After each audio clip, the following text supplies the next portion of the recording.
Buenos días, mi nombre es Katie Palacio y les voy a estar hablando sobre la nefropatía diabética. Como introducción, debemos saber que esta es la causa de insuficiencia renal crónica más frecuente a nivel mundial y que en promedio un 40% de las personas que padecen diabetes, ya sea tipo 1 o tipo 2, van a manifestar nefropatía. La prevalencia de esta o los casos de la diabetes tipo 2 va a ser de un 90% y de la diabetes tipo 1 mucho menor, con un 10%. La nefropatía diabética es una complicación causada por la diabetes a nivel de la microvasculatura renal. Los pacientes con nefropatía diabética van a presentar una mayor tasa de filtración glomerular o hiperfiltración, lo cual entonces va a llevar a una relajación de las arteriolas aferentes, va a haber un aumento del flujo sanguíneo y a consecuencia una elevación de la presión. Esto causa también alteraciones hemodinámicas que van a contribuir al desarrollo y progresión de esta enfermedad. Entonces, como factores de riesgo está la hiperglucemia, que es el mayor factor de riesgo, obviamente. También está lo que es la hipertensión arterial, dislipidemia, tabaquismo y, muy importante, los antecedentes familiares. La nefropatía diabética se divide en 5 fases. En esta diapositiva están las 3 primeras fases, que son las fases asintomáticas, y en la diapositiva siguiente entonces vamos a ver las 2 últimas fases o fases sintomáticas. La número 1 sería la fase de hiperfunción renal. Entonces, este es como el inicio, obviamente, y va a comenzar precozmente en el curso de la diabetes mellitus.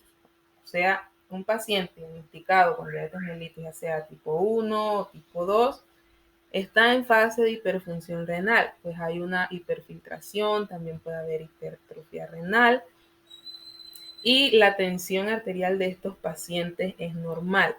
Con un buen control, entonces no va a haber por decirlo así, un progreso a la siguiente fase, que es la fase de lesión glomerular precoz. Esta fase va a iniciar una vez el paciente diagnosticado con diabetes. 5 años más tarde, entonces puede iniciar la fase de lesión glomerular precoz. En esta va a haber un aumento del filtrado glomerular que se puede normalizar si el paciente tiene un control estricto, y también entonces va a haber una tensión arterial normal. Aquí están los valores de albúmina. En esta fase los valores de albúmina van a estar normales. Sin embargo, en la fase número 3, que es la fase incipiente, ya va a haber una microalbuminuria. Esto se los voy a estar explicando un poco mejor en la parte diagnóstica. Como a manera de información también, en la fase incipiente va a aparecer a los de 6 a 15 años después del diagnóstico. También va a haber un filtrado glomerular aumentado y disminuye al aumentar la excreción urinaria de albúmina. Esta fase entonces puede mantenerse en incipiente y no avanzar a la fase siguiente si hay un buen control glucémico, y en esta fase también la tensión arterial va a empezar a aumentar. Vemos la fase número 4, que es la nefropatía establecida.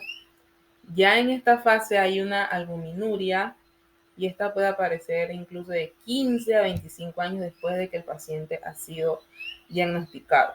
La tensión arterial ya está elevada y van a haber síntomas de nefropatía, y el filtrado glomerular desciende un 10% por año. Y si no se controla, entonces la presión arterial va a seguir aumentando, y llegando a la última fase, que es la fase de insuficiencia renal terminal. Ya esta fase, aunque haya un control, es irreversible y las soluciones para esta ya serían diálisis e incluso trasplante renal. Los signos y síntomas de una nefropatía diabética, debemos tomar en cuenta que los signos y síntomas inician más o menos cuando la función renal está en 50% o menos. De otra forma, los pacientes pueden pasar asintomáticos o, como ya les mencioné, dentro de las primeras 3 fases de la nefropatía diabética.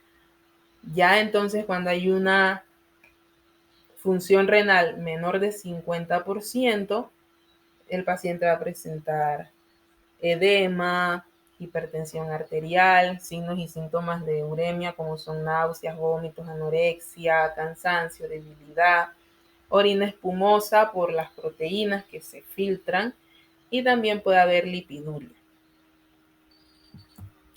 El diagnóstico, debemos tomar en cuenta que una persona diagnosticada con diabetes mellitus tipo 2 se le deben hacer estos exámenes, que ahorita se los desgloso un poco mejor, al momento del diagnóstico. Una vez diagnosticado, se le tienen que hacer los exámenes correspondientes. Sin embargo, a los pacientes con diabetes mellitus tipo 1, una vez diagnosticado, los exámenes de albúmina pueden hacerse 5 años más tarde del diagnóstico y posterior a esto, sí, entonces hacerse exámenes cada año. Entonces se le hacen exámenes de orina general, también se ve lo que es la tasa de filtración glomerular, albúmina, urea, creatinina y biometría hemática completa. Por decirlo así, el gold estándar para diagnóstico es la albúmina. Entonces, cuando el paciente presenta microalbuminuria, ya nos vamos orientando de que está en las primeras fases. Sin embargo, ya cuando presenta albúmina, ya está en lo que es la fase número 4. Lo que es la microalbuminuria ya va siendo entre los valores de un 30 a 300 miligramos cada 24 horas. Y la macroalbuminuria ya va a ser entonces un valor mayor de 300 miligramos cada 24 horas.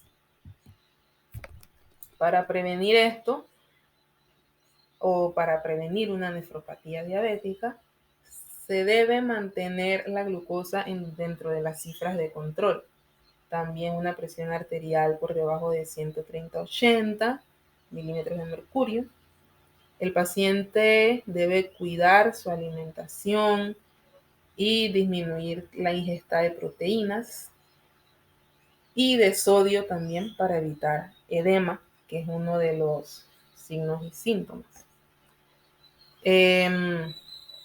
También debe moderar el consumo de alcohol y evitar el uso de tabaco. Como tratamiento están lo que son los antihipertensivos, que estos se dan sea que la persona tenga hipertensión arterial o no tenga hipertensión arterial, y por lo que sabemos está dentro de las primeras fases de nefropatía diabética. Los antihipertensivos van a ayudar a reducir la presión arterial sistémica, también van a ayudar a disminuir la proteinuria y van a ralentizar la progresión de la nefropatía. La primera línea de tratamiento van a ser los IECA, como el captopril y el enalapril, y en caso tal de que el paciente presente tos productiva, que es uno de los efectos adversos de los IECA, entonces se van a lo que son los ARA2, como irbesartán y los sartán. También los diuréticos van a ayudar para que haya una presión arterial adecuada. Están también los que son los bloqueantes de calcio, bloqueantes de canales de calcio no dihidropiridínicos, como el diltiazem y el verapamilo. Estos son antiproteinúricos y a la vez también son renoprotectores y se usan en caso de que la proteinuria no disminuya, aun cuando la presión arterial está dentro de los rangos. Y también están los bloqueantes de canales de calcio dihidropiridínicos, como la amlodipina. Estos, a diferencia de los anteriores, no van a reducir la proteinuria, pero sí son útiles como adyuvantes para el control de la presión arterial y son cardioprotectores cuando se combinan con LIEC. También están las estatinas para controlar la dislipidemia. Ya como conclusión, tenemos que las personas con un diagnóstico de diabetes deben tener un control de la enfermedad para evitar complicaciones. La enfermedad renal puede evolucionar y convertirse en insuficiencia renal, a la que también se le llama enfermedad renal en etapa terminal. Esta afección pone en riesgo la vida y en esta etapa las opciones de tratamiento son la diálisis y el trasplante de riñón. Muchas gracias.